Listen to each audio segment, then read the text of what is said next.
Welcome to day 7 or day 9 of Personal Power. I'm going to assume from now on you're on the 30-day program, which means you're on day 9. Let's begin. Today we're starting a new power pack. It's called The Ultimate Secret to Lifelong Success. And today's lesson is on values and beliefs, the sources of success or failure in life. Pretty big statements to make.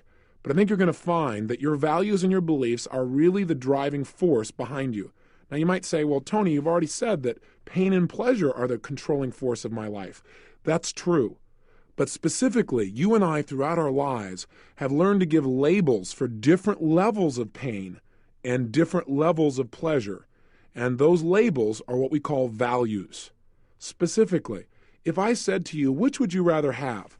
Success, adventure, outrageousness, love, comfort, or feelings of security? I asked you to pick one of those. Which would you pick? Let me try it again. Which would you pick? Either success, adventure, outrageousness, love, comfort, or security? If you could only have one of those, which one of those states would you pick? Well, it's different for everyone. Some people say, well, gosh, it's clear to me.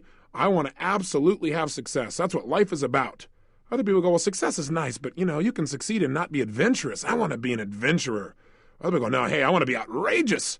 If you're outrageous, you're going to have fun, you're going to play, you're going to have a great time in life. Other people go, well, that's all nice, but what I want is love. I mean, you can have all those other things, but if you don't feel love, you don't have anything. Other people say, no, man. I mean, you can be loved, but still not feel comfortable. Who wants to be loved and be in pain all the time? I want to be comfortable. Other people say, hey, forget all that stuff. I just want to feel secure. If I was secure, then I'd have peace of mind. All of us in life have learned to take different words that we call emotions and to give them levels of importance. That is, we have learned to value different emotions at different levels of intensity.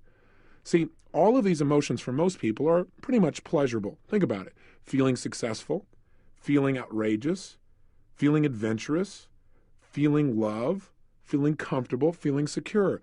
But you don't value all these states at the same level. So how can we use this understanding to affect our lives? Well, we all have what we call a hierarchy of values that is guiding our everyday focus. In other words, on the last tape, we talked about the fact that at any moment in time, human beings are deleting most of what's going on around them. We're not paying attention to everything. We only pay attention to a small band of our experience. What we pay attention to, what we focus on, is based on our values. Our values tell us what states we should pay attention to because they're going to lead to lots of pleasure. And we also have some values that we pay attention to because they're the painful values. They're the states that we think will be most painful, and we want to avoid them at any cost. We call these two types of values moving towards values. Those would be states like love, attraction, power, success, adventure, happiness, security. You get the idea? States that would create pleasure if you were to experience them. Those are values or states we try to move towards. We'll try and get in our life. We also have a set of values, a twin target that we're trying to avoid. We call those moving away from values. Those would be states like frustration or anger or physical pain or depression. Do you get the idea? States that you, again, would try to avoid. Now, even those states you do not value equally. Let me ask you a question. Which of these states would you avoid most? Which would you do the most to avoid? Frustration, anger, physical pain, humiliation, embarrassment, or depression? Let me go through them again. Which one of these states would you do the most to avoid having to experience? Frustration, the emotion of feeling totally frustrated, anger, feeling totally angry, physical pain, the feelings of humiliation, embarrassment, or the feeling of being depressed. Now again, not only would you pick one of those as the one you'd avoid most, but you would literally put those in an order or what we call a hierarchy of importance. That is, which ones would you do the most to avoid, a ladder of importance. So try this if you would in your mind. Imagine that here's how your brain works. Your brain is all the time trying to do virtually anything it can to avoid major painful experiences. You'd agree with me on that by now, wouldn't you? And it's trying to do almost anything it can to gain pleasure. So whenever something comes up in life, let's say you've got an opportunity to go skydiving. How does your brain decide whether it's going to do this or not? Well, it does it first by evaluating. That's what it does. Evaluating, valuing the experience. And what your brain does is say, is this going to lead to pleasure or to pain? Now, part of how it does that is it looks at what you think is important in life. Now, if in your life you've gotten all kinds of, let's say, acknowledgement and rewards for being outrageous and playful and adventurous, it's highly likely, and maybe you've done some experiences where maybe you were afraid, but gosh, after you did it, you felt so incredible that your brain made a neuroassociation that said adventure means total pleasure. I mean, ecstasy. Now, if that's true, it's highly likely on your values list. In other words, on the priorities that you hold in your life of what to move towards. Am I making sense? In other words, the states you'll do a lot to gain, it's likely that adventure and outrageousness are going to be high on the list. Does that make sense? Let's say freedom, outrageousness, and power and excitement. Let's say those are on your list. It's also highly likely that up at the top is probably not security, right? Because maybe you've gotten reinforced that security is nice, but it also can be a prison. Now think about the personality of that person. A person whose, let's say, number one value in life is adventure. And as you go down their list, if you get to the bottom of their list, maybe you got something like 25 levels down is something they call security. Can you get an idea what that person's personality might be like? If you asked them, said, hey, let's go skydiving, what do you think their response might be? They might get a little scared, but also, are they going to be interested? You better believe it, because it appeals to their values. In other words, it appeals to what their brain is linked up will lead to pleasure. Now, what if at the same time, you have somebody sitting right next to them who you also invite to go skydiving, but their number one value in life is security. That's number one. And the thing they'll avoid most in life is the possibility of physical pain or fear. Well, guess what? It's pretty clear that they're not going to go skydiving with you, or if they do, it's not going to be based on their desire. It's going to be because they got dragged there. Maybe what they did is somebody threatened them physically. If they didn't go skydiving, they'd hurt them, in which case that seemed more scary than the other process. The point is that if you know a person's values, you can pretty well predict overall the basic direction of their life. Does that make sense? If I told you I know somebody whose number one value in life is freedom, and that's the primary focus of their life, does that kind of give you an idea of how they probably approach their life? What also they're sensitized to? They're probably pretty sensitized to losing their freedom, aren't they? They don't want anything to be taken away. How do you think they feel about commitment? Well, it's highly likely, not in every case, but highly likely, that's something that sometimes they're a bit concerned about because it might be a constraint. Now, what if I told you I know this other person whose number one value is security? How do you think, can you picture how they would approach their life? What kind of relationships they might have? How they would look at activities and possibility? Quite different, wouldn't you agree? Now, what would happen if one day we took somebody whose number one value in life was security? Let's say you went down their list of importance and you got down to adventure was like at the bottom at 25. And one day you swapped them.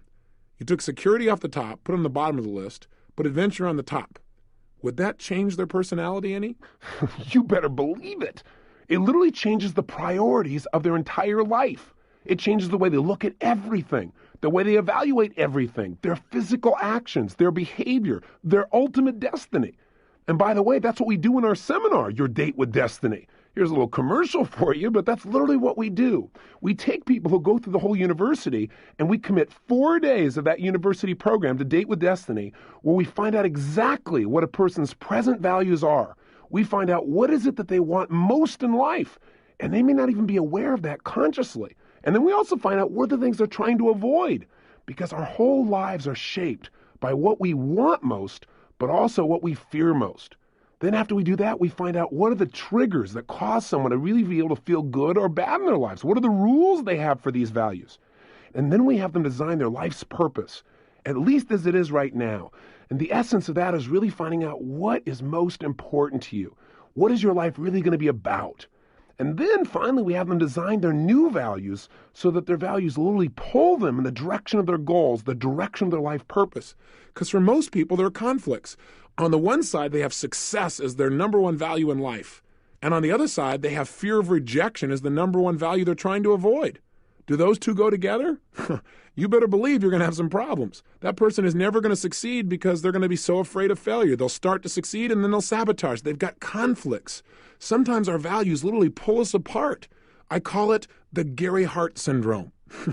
where somebody's got two different value systems. I mean, think about it. Here's this young man growing up named Gary Hart who went to church and was taught that he shouldn't even dance if he was a good Christian. Simultaneously, he had these other role models out here that were telling him that Warren Beatty was the lifestyle that he should have. Now, all of a sudden, he literally had two different value systems within himself pulling him apart. And that's what causes a lot of people to sabotage. So I've given you a little commercial from Your Date with Destiny, but beyond that, let me tell you what we're going to do right now. I want you to understand the power of understanding your values and using them. The first key is to know what they are. So how do we find out what our values are? Well, first thing you got to do is ask a simple question of yourself, and it's a different question for different types of values. If you want to find out you're moving towards values, the values you're trying to get to, the experiences of pleasure you want, you simply ask yourself the question, and you might want to stop the tape even and write this down, or remember it. Say it to yourself again and again. What's most important to me in blank? What's most important to me in blank? In other words, if I say, what's most important to me in my life, I'm going to get my life values. So you might say, what's most important to you in life? I might say contribution, making a difference, growth, happiness, joy, physical health, being vibrant, being strong, being passionate, making a difference. All of these elements turn me on. Those are the states that really drive me as a human being. Now, what you do is you write those down one at a time. You say, what else is really important in my life? What else is most important to me in my life? And you write them all down. Now, something may come up when you do this. You might say, well, what's most important in my life is family. Or what's most important in my life is, some people say, money. Or what's most important in my life is being successful. Well, being successful is a value. It's a feeling. It's a state. But money and family are what we call means values. And what you want to find out are what are your ends values. Let me clarify and listen carefully, please. You don't want family just to have family. The reason you want to have family is because of the states you think you'll get by having a great family. Maybe the states by having family that you get are love, or security, or closeness, or spiritual connection. I don't know what it is for you personally. Maybe it's contribution. But family is a means to an end. Are you following me? It's like if you ask some people, what's most important in your life? They go, my car. You go, well, and rather than saying you look pretty shallow, you say, okay, well, great. What do you get out of your car? And they go, well, freedom. See, what they really want is freedom. The car is nothing but a means to an end. And what we want to find out are what are your ends values? What are the states that you want most? Money is not an end. It's a means. The only reason people want money is what they think money will give them, which many times it doesn't. But they think, okay, if I had money, then I'd have more power, I'd have more choice, or I could contribute, or I'd be more free, or whatever the case may be. They only want money for its ends. So if you write down something like family or a relationship, you don't want relationship. You want what you think a relationship will give you. So write down that. What will you get out of a relationship? What's the feelings that you want? Now, once you've asked this question, let me clarify again. What's most important to me in? So if I want my life's values, I'd say what's most important to me in my life? What if I want to find out my values in business? Then I'd say, well, what's most important to me in my career or in my business? And I begin to write down, what else is important in my business? Or what's important in a job? What's important for me in a company I work with? If I'm going to go to work for a company, what would be most important to me? And I begin to make a list. So you might say, well, the chance to express myself, the ability to contribute, the chance to make a difference. You could find out your values in a relationship by saying, what's most important to me in a personal relationship?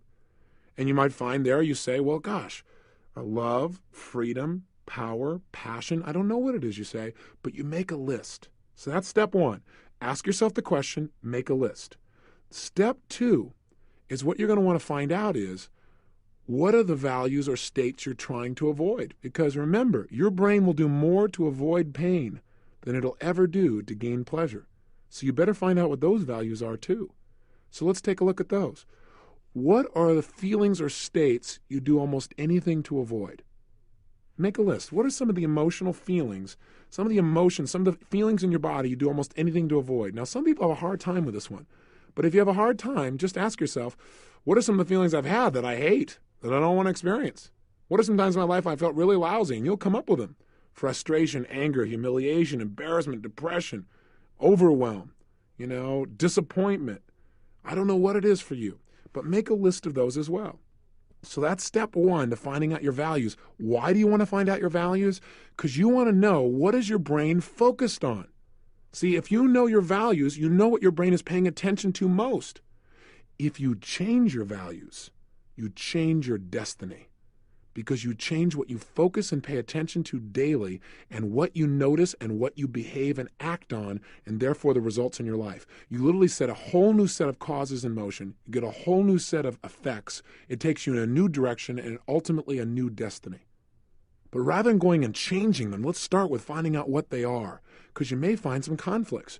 You may find you have something on your list, like maybe number one on your list is something like success, but health is not even on your list. Well, guess what? Can you really be successful without health there? So this is the kind of thing that'll give you some clarity. You need to at least take a look. So the first thing you've got to do is find out what your values are, so you at least know what direction your brain and body are being pulled in life. And by the way, I got a question for you. Where did your values come from in the first place? Are they the result of intelligent choices and a master plan? Hardly. In most cases, the values, the things that you pay attention to as being most important, are the result of a mismatch of human experience, of you doing things and having painful experiences and pleasurable experiences, and your brain just making a jumble of neuroassociations. Isn't that really true? Where'd your values come from? Maybe from your parents? And how do your values get installed? Well, the answer is pretty simple. Values come out of pain and pleasure. That's how they happen. You were growing up, and when you did things that your parents really liked, your mom, who's probably one of the major people, traditionally at least, who installed values in you, you did something she liked, and you immediately got rewarded. You got attention, you got held, you got loved. Simultaneously, if you did something you didn't like, that wasn't in alignment with what they thought was right or their values, then immediately what happened? There was rejection. You either were ignored, or you were scolded, or maybe even physically were given pain. And that's how the process started. But it didn't end there. Then you had the unique experience of going out in the real world, where you met other people who had different values, other kids. And there your values got shaped again. Because what happened is, these little kids, you had to play by their rules too, or they had to play by yours, and you had to figure out how that worked out. And by the way, if you didn't work with them at all on their rules, if you didn't live by some of their values in life, invariably there was pain, wasn't there? You weren't their friend. They either hurt you physically or verbally, or worse, they ignored you. The ultimate pain. Ah, interesting. And we all want to avoid pain, so we sometimes kind of change our values just a little bit based upon who our friends were. And that continued while you grew up, didn't it? See, who you were around on a consistent basis has shaped your values. Your teachers have affected your values, whether you wanted them to or not, and whether they wanted to or not. They came through in what they rewarded you for, what they acknowledged you for, how they communicated with intensity, what they got you to link pleasure and pain to. I mean, that's the basis of all value structures that we have within ourselves. Did it end there? No, you went to work, where you learned a whole other set of value structures, because in order to succeed and move up the corporate ladder, let's say, for example, there's certain ways you got to be. And you either decide you're not going to play the game, which creates values, or you decide you're going to play the game, and then you make some shifts in your values. Now, that doesn't mean they're bad shifts. Maybe they're empowering shifts. Sometimes you develop better values. But the point is that they are affected. Because if you don't live by those values, you're probably not going to get promoted. Because the people who decide who they're going to promote base it on their own values. So constantly they're being shifted. They're being affected by role models, by your heroes, and sometimes by anti-heroes. A lot of kids today, they see their hero, let's say as a musician, and they love the way this guy can play music. But then they pick up a lot of other things this person does as well. They say, well, if that's what he does and he takes drugs, then maybe that's what I should do too. Values are affected consistently. Values are affected by the goals you've achieved. You set a goal and all of a sudden you achieve it. Once you achieve it, that's not enough. In fact, it kind of affects your self-esteem. You feel a little better. You're now at this new level. What do? You look for the next goal. And pretty soon, within a few years, the things that you're living now are so different than where you were 4 or 5 years ago that your brain says, hey, I could never do that. I mean, look where I am now. See, values are being affected all the time. The key is awareness, to make sure you know, because they are the crux. Remember, the brain is always trying to avoid pain and gain pleasure. The only way it decides what to do is it goes inside your head and says, how does this relate to the experience this person has had? Will it relate to the kinds of things this person thinks are pleasurable, or will it create the kind of pain this person wants to avoid? And how do we work all this stuff out? These are the twin targets in your brain that are driving you. So for now, the thing I want you to understand is they drive you, and I want you to understand what they are. That's the most important thing. And just looking at your values, sometimes you can make a change. You can see in your head that this is creating problems. And as soon as your brain links that up, sometimes that's enough by itself for your brain to say, hey, that's creating pain. I don't want that. And you'll be able to change them and design some new ones. Now, in this program, we're not going to go through in detail how to do that because that's like a 3-day process by itself. But you can do it consciously just by making the decision. And I want you to know that as well. Let me tell you what I think is even more important and the real primary purpose of this tape. Once you know what your values are, that's great. Even if you don't change your values at all, there is something you must do to take control of your destiny and your life. And that is you must understand the power of your beliefs to impact the quality of your life. Your beliefs and values work together to determine how you're going to feel. What do I mean? Well, let me ask you a question, for example. Is it possible for someone to have a value? Let's say one of the things they value is success in life. A classic example of, say, a business person. A lot of business people, I say, hey, what's most important to you? They go, success. Okay, that's wonderful. So the question I have for them is, what has to happen for you to be successful? What I'm finding out is this. The target is the values. But how do they know if they've hit the target or not? That's based on your beliefs. And your beliefs are generalizations that you've made, rules you've set up for yourself about what has to happen for you to experience a certain result in your life. Am I making sense? In other words, we have rules. Rules are like what I call if-then. Well, if I make enough money, then I'm successful. Or if enough people like me, then I'm successful. Or if I'm happy, then I'm successful. Or if I grow and learn, then I'm successful. People have these rules within themselves. Or if you respect me, then you never raise your voice to me. Or if you like me, then you'll kiss me. People have all kinds of interesting rules. But you know what's interesting? All of us in the world have different rules. We may even have the same values, but have different rules about what has to happen for those things to be met. Let me give you a classic example. I was doing a seminar once, a Date with Destiny seminar, and we had a group of people there who were all from the same organization. And the CEO of this company, a Fortune 500 executive, incredibly powerful, successful man by virtually everybody's standards. My standards, by the way, are incredible family life. So close to his children and his wife, incredible. A real leader and role model of possibility. A communicator who could really articulate what made a difference in his life and really had a powerful and positive impact on the people around him. Extremely successful in business, extremely successful financially.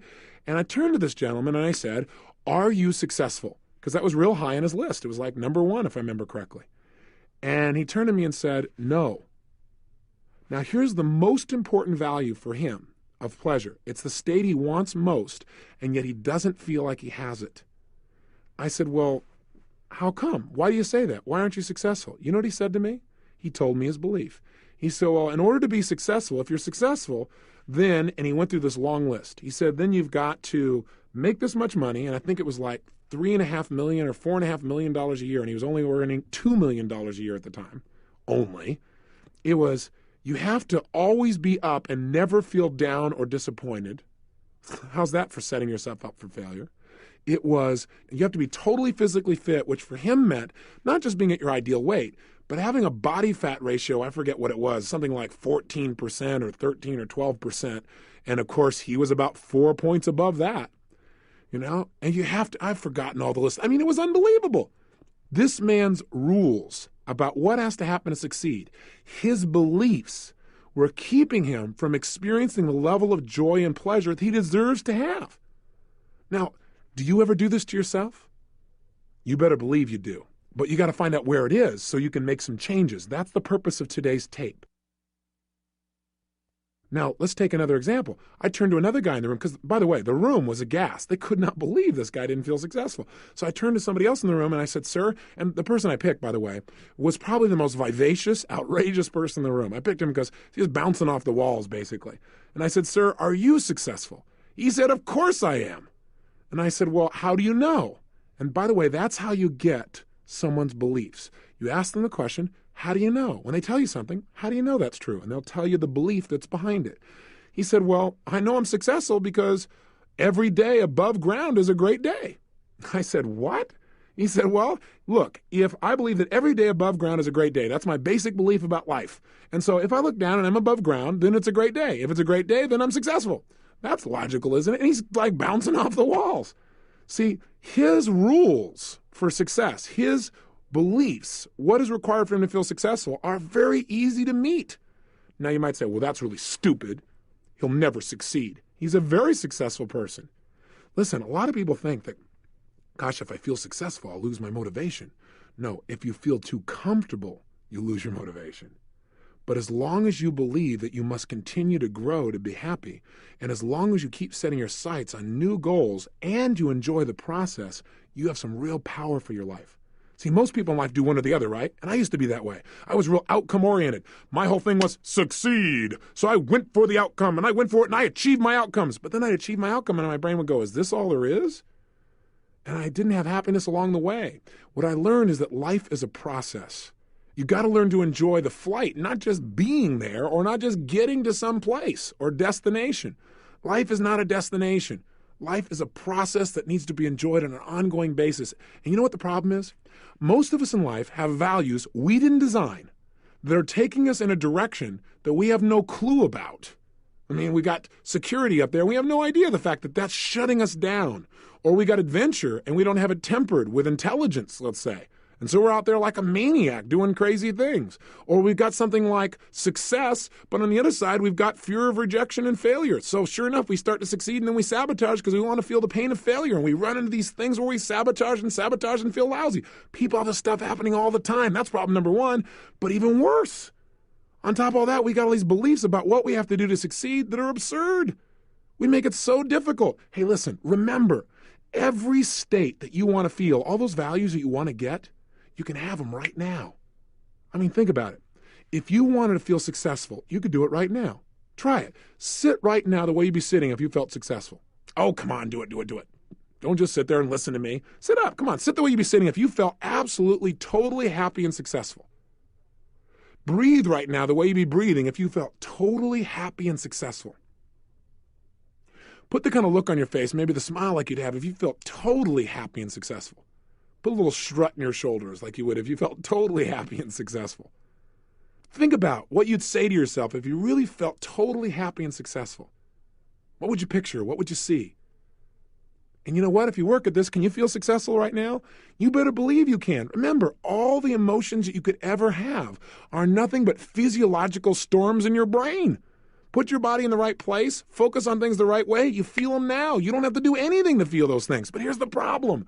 In life, most people have set it up so it's almost impossible to win the game of life. They've set up the rules of this game so it's so tough to win that they wonder why they're disappointed or frustrated or angry all the time. It's because they've got lousy beliefs and they got values somebody else created. Where'd your beliefs come from? You didn't create them. You learned them from your environment and the people around you. See, what my whole life is about now, my primary focus in our Destiny Technologies, is getting people to design values and beliefs that automatically make it easy to feel alive and win every single day, no matter what happens. Because we can't always control our environment. Hey, you can't always control the wind, but you can control your sails. And so what I've learned to do is set up values and beliefs that empower me. And every day I'm making more distinctions with myself as well as the people that I share with in seminars. So I want you to take a really good look. What are your core beliefs? Now I'll tell you there are two types of beliefs, and we'll wrap this up and get you doing an assignment. Belief number one are what I call global beliefs. Global beliefs are giant generalizations you've made about life or people or things. In fact, global beliefs are usually languaged in the form of life is, or I'll give you the words, or is, am, are. That's the way I look at global beliefs. So life is, people are, I am. Does that give you an idea of the kind of beliefs I'm talking about? So what are some of the beliefs you have about who you are? And do they govern how much of your ability or skill you really use, how much of your personal power you tap into? What if you got a belief that says, well, I'm not very intelligent anyway, or I'm not very skilled, or I don't have enough education, or I don't have enough ability? Do those beliefs affect the quality of your life and the success that you have or don't have? Do they affect what you're willing to try or not try in your life? You better believe they do. Hey, I told you where I was years ago. I wasn't exactly a picture of success. Virtually every area of my life I was unhappy with. And the primary reason was I had a bunch of values that were pulling me in opposite directions, and I aligned those. Now, you can do that a little bit on your own here as it is, but I'll tell you what I did that was equally important that you can absolutely do today. And that is, I changed some of my core beliefs.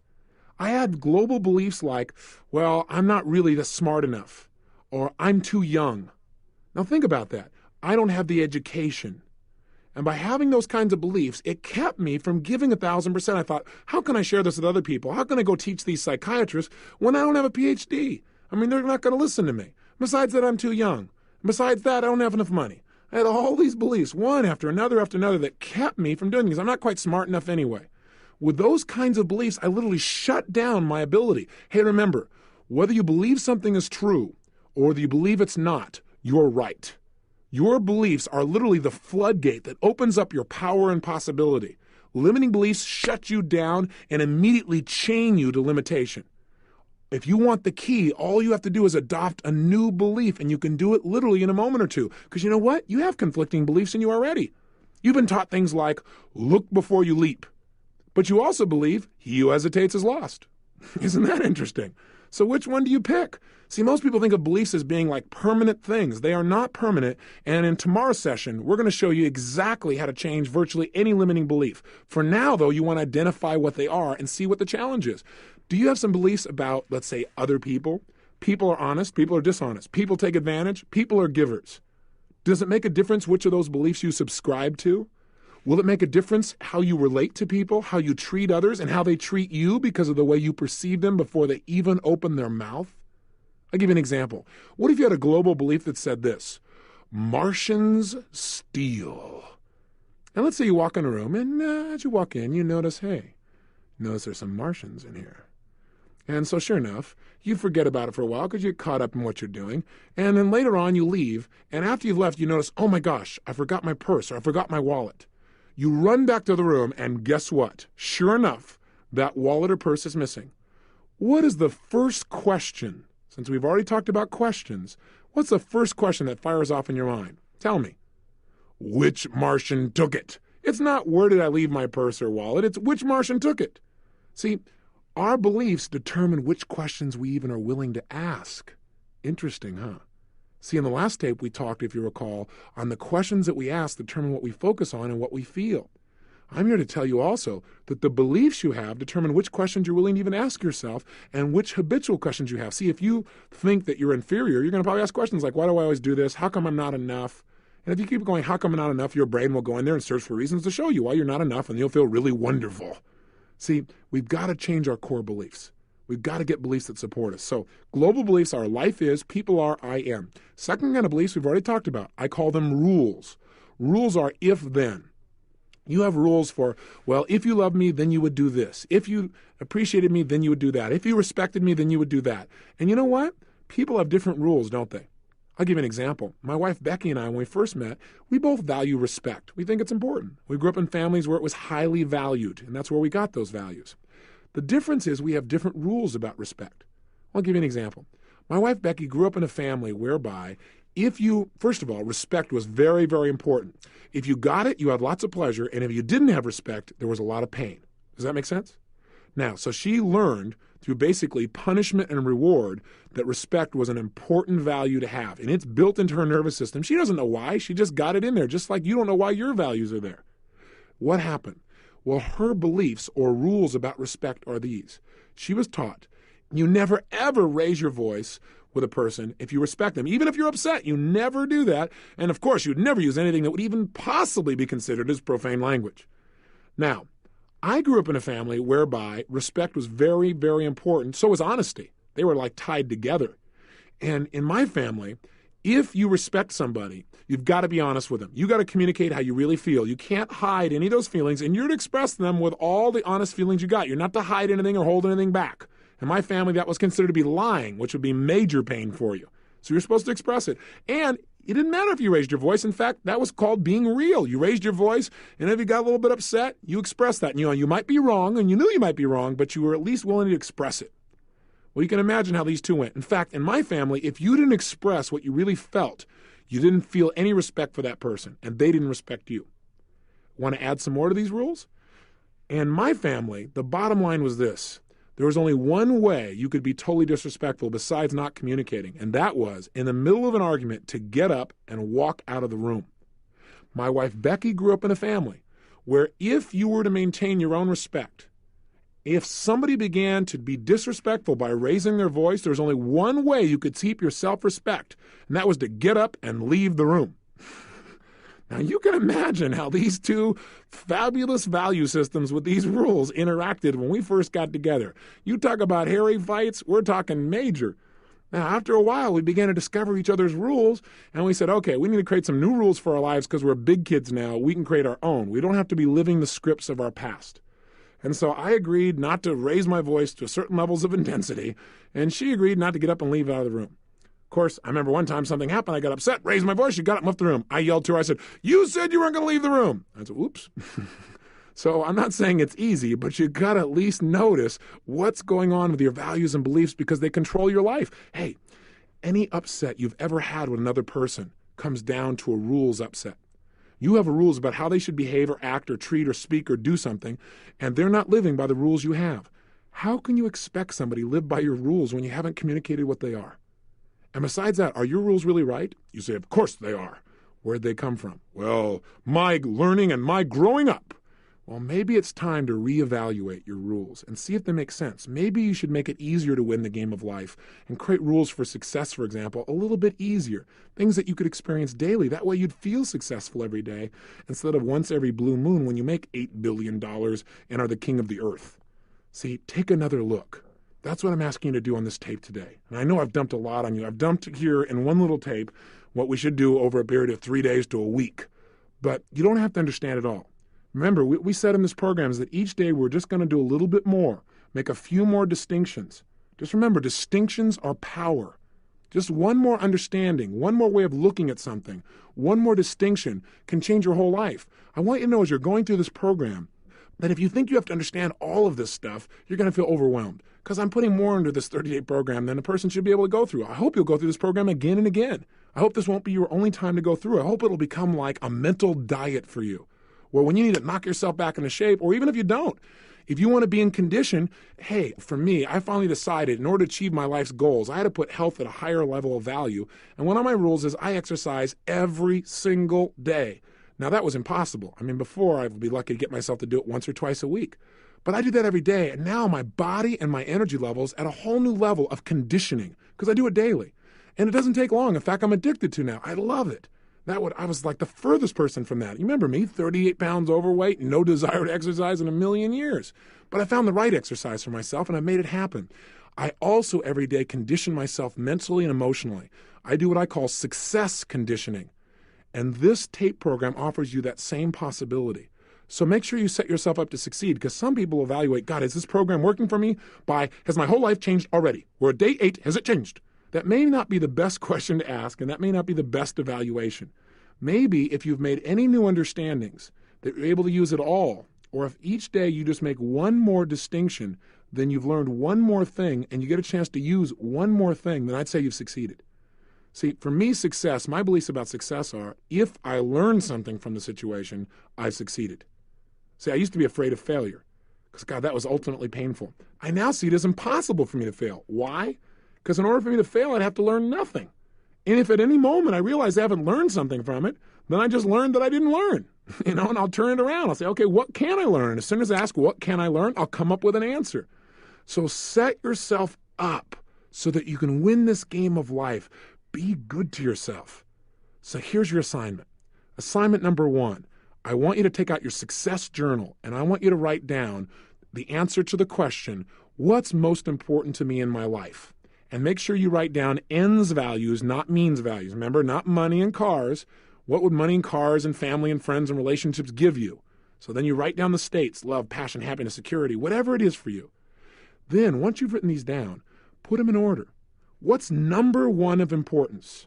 What's number 2 of importance? What's number 3 in importance? Because then you'll understand how your brain makes decisions. See, if on your list is something like number 1 is success, and you go down the list and number 5 is, let's say, love, then it's obvious that if somebody asks you to come to the office at 10 o'clock at night and your family wants you to be there as well, it's pretty clear what you're more than likely going to decide most of the time. You're going to go to the office because that's success. Because you already feel like love is not quite as important. If love is number one and success is number five, there's a good chance you're going to say, look, I need to stay here with my family. Unless your family says, hey, we support you, we love you, go for it. I know you need to do that. Are you following me? You have to understand your life's priorities because the priorities you've set for yourself are directing your life. So what's most important to me in my life? Make a list. Or you could do it, your values in a relationship. What's most important to me in my relationships? Then go for the moving away from values. What are the emotions I'd like to do almost anything to avoid? Put them in order and ask yourself with each one, which one would I do the most to avoid? What's the one I do the next most to avoid? So you can see what pain your brain is always evaluating. If I do that, will it mean that? Well, then I won't do it. So you need to know what the targets are that are driving your life. What is the carrot in front of you, and what are the sticks behind you that are driving your behavior?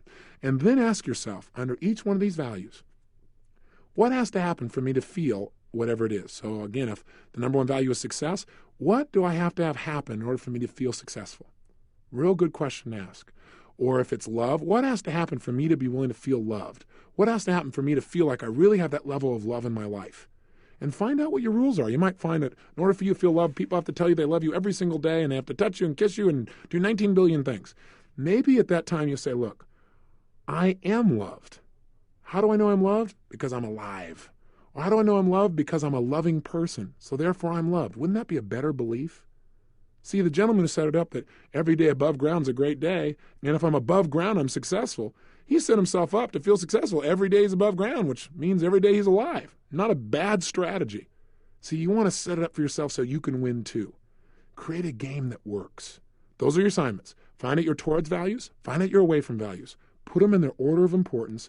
Find out your key beliefs, and then mess with them. Go in there and take a look at some of your rules and say, this doesn't make any sense anymore. I don't know where I got this. Here's how I really want to evaluate whether I'm successful, whether I'm loving, whether or not I feel joy. I want to make it harder to feel pain. I used to get embarrassed if anybody even questioned what I said. Now my new belief is, what does it take for me to feel embarrassed? Hey, I have to not live by what I believe is right. That would embarrass me. Wouldn't that be a better belief about what it would take for you to be embarrassed? It means it would be a lot harder for you to get embarrassed. Again, I know there's a lot here. Do as much as you want, but at least do the minimum exercise we've described. Remember, simple awareness alone can change your life massively. When you come back tomorrow, we're going to show you how to change these core beliefs. Once you've decided on some new ones, how to change the beliefs that are limiting you and install some beliefs that absolutely support you with a brand new technology. Till then, go for it. Have fun today. Pay attention to your beliefs. Empower yourself. And remember, live with passion.